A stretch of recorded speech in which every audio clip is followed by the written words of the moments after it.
American യുദ്ധക്കപ്പലിൻ്റെ രഹസ്യങ്ങൾ ചോർത്തി Iran പരസ്യപ്പെടുത്തി.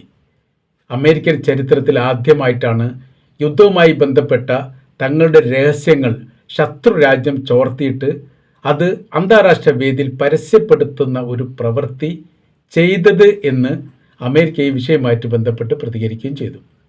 മുൻപ് ഇസ്രായേലിൻ്റെ രഹസ്യങ്ങൾ ചോർത്തി ഇറാൻ സമാനമായ രീതിയിൽ പരസ്യപ്പെടുത്തുന്ന ഒരു പ്രവൃത്തി ചെയ്തിരുന്നു. സോഷ്യൽ മീഡിയയിലും പത്രങ്ങളിലുമടക്കം അവരത് പ്രസിദ്ധീകരിക്കുകയും പ്രചരിപ്പിക്കുകയും ചെയ്തു. ഇസ്രായേലി ശാസ്ത്രജ്ഞന്മാരുടെ ജീവിതവുമായി ബന്ധപ്പെട്ട കാര്യങ്ങളുടെ വിവരങ്ങൾ ബയോഡേറ്റ അത്രയും, അതോടൊപ്പം തന്നെ സൈനിക കമാൻഡർമാരടക്കമുള്ള ഉന്നത മേധാവികളുടെ രഹസ്യവും ഇറാൻ ഈ ചോർത്തിക്കൊണ്ട് പരസ്യപ്പെടുത്തിയിരുന്നു. അത് ചാരന്മാർ വെച്ചും ഡ്രോണുകൾ വെച്ചുമാണ് ഈ പ്രവൃത്തി ചെയ്തത് എന്ന് പിന്നീട് ഇറാൻ ഈ വിഷയവുമായിട്ട് ബന്ധപ്പെട്ട് പ്രതികരിക്കുകയും ചെയ്തു. ഇപ്പോൾ ഇറാനെ ആക്രമിക്കാൻ പാകത്തിൽ അമേരിക്കയുടെ പടുകൂറ്റൻ കപ്പലാണ് അറേബ്യൻ കടലിലും മെഡിറ്ററേനിയൻ കടലിലും ഇന്ത്യൻ മഹാസമുദ്രത്തിൻ്റെ ഭാഗങ്ങളിലൊക്കെ നങ്കൂരമിട്ടിരിക്കുന്നത്.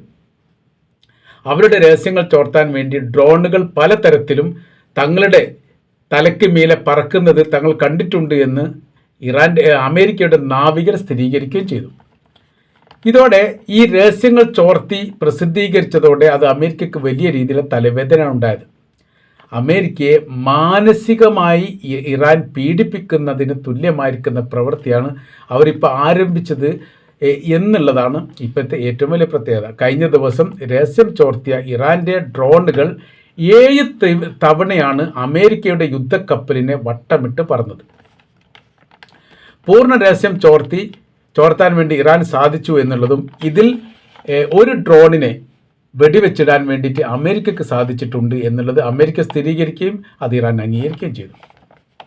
അമേരിക്കയുടെ പൂർണ്ണമായിരിക്കുന്ന പടക്കപ്പലിൻ്റെ ചില വിവരങ്ങൾ ഫോട്ടോ സഹിതവും വീഡിയോ സഹിതവുമാണ് പ്രസിദ്ധീകരിച്ചത്. 2 ഡ്രോണുകൾ അതിനുശേഷം ഈ ആക്രമണം ഉണ്ടായതിനു ശേഷം വീണ്ടും പറന്നു എന്നുള്ളതും അതോടനുബന്ധിച്ച് തന്നെ രഹസ്യങ്ങൾ ചോർത്തിക്കൊണ്ട് തന്നെയാണ് അത് തിരിച്ചു വന്നത്. അതിനാക്രമിക്കാൻ വേണ്ടിയിട്ട് അമേരിക്ക ശ്രമിച്ചെങ്കിലും സാധിച്ചിട്ടില്ല എന്നും റിപ്പോർട്ടിൽ പറയുന്നു. ഫോട്ടോ വീഡിയോ സഹിതം പുറത്തുവിട്ടതിൽ വളരെ കൃത്യതയോടുകൂടി അമേരിക്കയുടെ കപ്പലുകൾ ചലിക്കുന്നത് പോലും ദൃശ്യമാകുന്നു എന്നും പറയപ്പെടുന്നു. അബ്രഹാം ലിങ്കൻ്റെ കപ്പലിനോടൊപ്പം 3 മറ്റ് കപ്പലുകളും 12 വെസലും പോർ വിമാനങ്ങളും അടക്കമുള്ള ഒരു കൂമ്പാരം തന്നെയാണ് കടലിൻ്റെ മേൽപ്പരപ്പിലൂടെ ഇളകിക്കൊണ്ടിരിക്കുന്നത് എന്നുള്ളതാണ്.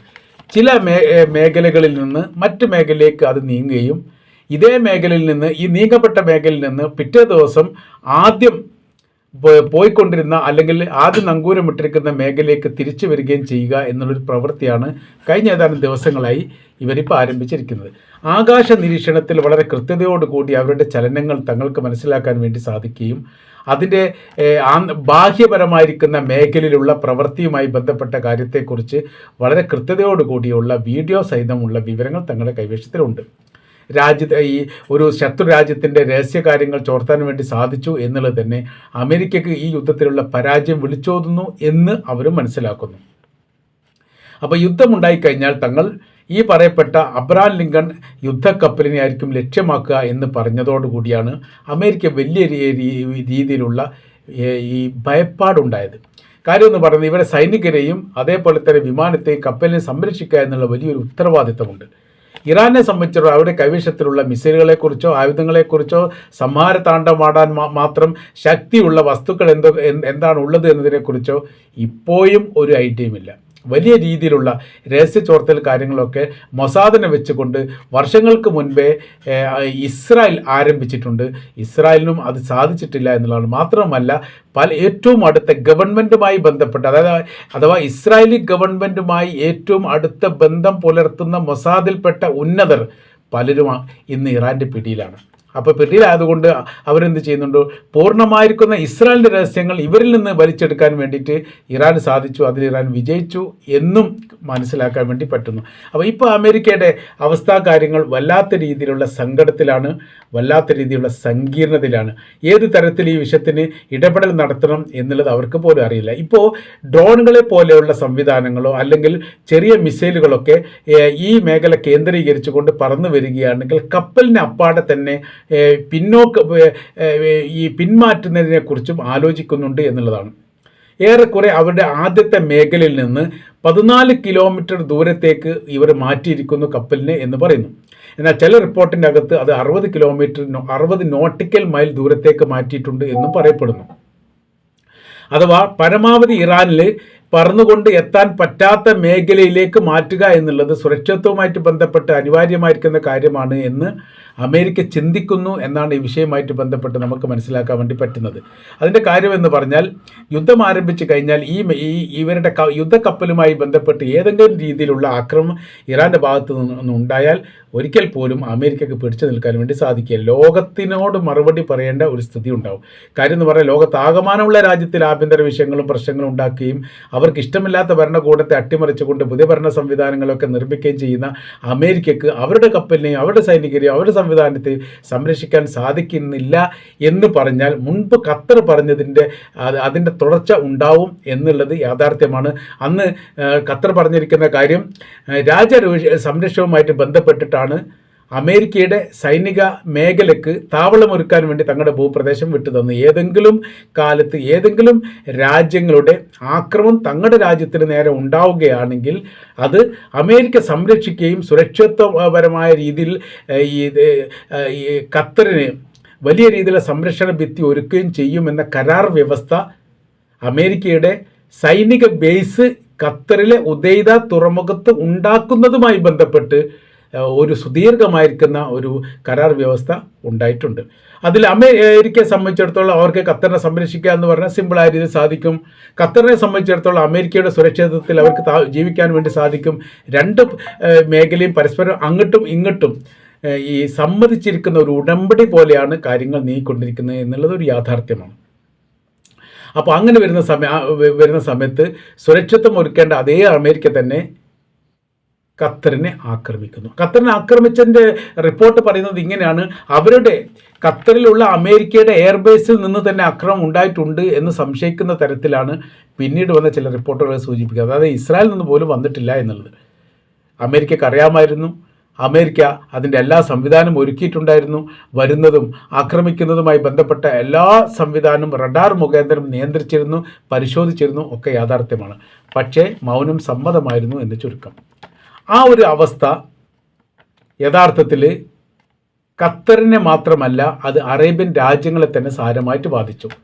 അമേരിക്കയുമായിട്ടുള്ള ബന്ധം അവസാനിപ്പിക്കണമെന്നുള്ള അഭിപ്രായം ഏറ്റവും കനത്തിൽ പ്രഖ്യാപിച്ചതും അഭിപ്രായം പറഞ്ഞതും ഈ വിഷയത്തോടനുബന്ധിച്ചാണ്, ഖത്തറിനെ ആക്രമിച്ചതിനോടനുബന്ധിച്ചാണ്. ഇപ്പോഴത്തെ നിലവിലെ സ്ഥിതി എന്ന് പറഞ്ഞാൽ ഇറാനാണ് സ്റ്റാൻഡായി നിന്ന് ഞങ്ങൾക്ക് അമേരിക്കയുടെ സഹായമൊന്നും ഇല്ലാത്ത രീതിയിൽ സ്വയം പര്യാപ്തം നേടിയിട്ടുണ്ട്. എത്രത്തോളം ഉപരോധം ഉണ്ടാക്കുന്നു അത്രത്തോളം തങ്ങൾക്ക് ആയുധങ്ങൾ നിർമ്മിക്കാൻ വേണ്ടി സാധിക്കും. തങ്ങൾക്ക് ആരും നോക്കേണ്ട കാര്യമില്ല, ആരും കൂസേണ്ട കാര്യമൊന്നുമില്ല.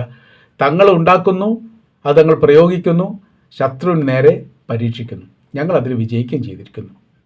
ഇപ്പോൾ ഇസ്രായേലുമായി ബന്ധപ്പെട്ട വിഷയത്തിൽ തങ്ങളുടെ മാത്രം നിർമ്മിതി കൊണ്ടാണ് തങ്ങൾ ഇസ്രായേലിനെ തകർത്തെറിഞ്ഞത്. 12 ദിവസം കാളപൂട്ട് നടത്തുന്ന പോലെ ഇസ്രായേലിൻ്റെ നഗരത്തിലൂടെ തങ്ങളുടെ മിസൈൽ മയ ഒഴുക്കിക്കൊണ്ടാണ് യഥാർത്ഥത്തിൽ അവരെ ഞങ്ങൾ ഇല്ലാതാക്കാൻ വേണ്ടി നോക്കിയത്. അതിൽ അവർക്ക് വലിയ രീതിയിൽ മുറി പറ്റിയിട്ടുണ്ട് എന്ന് അവരത് സമ്മതിക്കുകയും ചെയ്തു.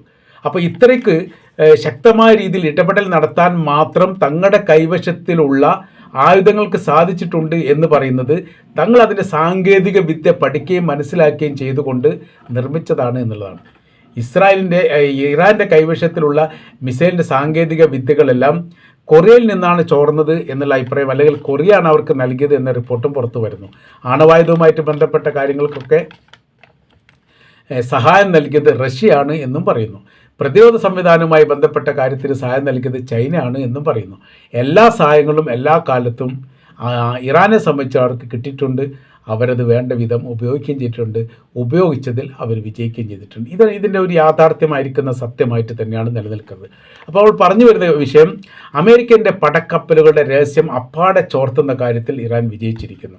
ഇറാൻ ഇപ്പോഴും നമ്മൾ ഈ സംസാരിക്കുന്ന സമയത്തും ഡ്രോണുകൾ പലതരത്തിൽ, അതായത് താഴിൽ നിന്ന് മേലേക്ക് നിരീക്ഷിച്ചാൽ മനസ്സിലാവാത്ത തരത്തിലും ഒരു ഭാഗത്തേക്ക് അമേരിക്കയുടെ സൈനികർ നിരീക്ഷിക്കുന്ന സമയത്ത് മറ്റൊരു ഭാഗത്തൂടെ ഡ്രോൺ പറത്തിക്കൊണ്ട് വീഡിയോ റെക്കോർഡിംഗ് എടുക്കുന്ന രീതിയിലുള്ള സംവിധാനങ്ങൾ, അതായത് അതിൻ്റെ രഹസ്യങ്ങൾ ചോർത്താനുള്ള പ്രവർത്തികൾ അവർ നടത്തുകയും ചെയ്യുന്നു. അങ്ങനെ 4 ഭാഗവും വ്യത്യസ്ത രീതിയിലും വ്യത്യസ്ത സമയങ്ങളിലും വ്യത്യസ്ത കാലങ്ങളിലും അവർ ഡ്രോണുകൾ പറത്തിക്കൊണ്ട് അവരുടെ ചലനമിടിപ്പുകൾ പോലും അറിയുന്ന തരത്തിലുള്ള സംവിധാനം ഇറാൻ ഒരുക്കിയിരിക്കുന്നു എന്നുള്ളത് യഥാർത്ഥത്തിൽ ഇറാൻ്റെ പ്രസിഡന്റ് മസൂദ് പെസഷ്കിയാൻ തന്നെ പറഞ്ഞതാണ്. കീഴ്പ്പെടുത്തുക എന്നുള്ളത് ഇങ്ങനെയൊക്കെയാണ്.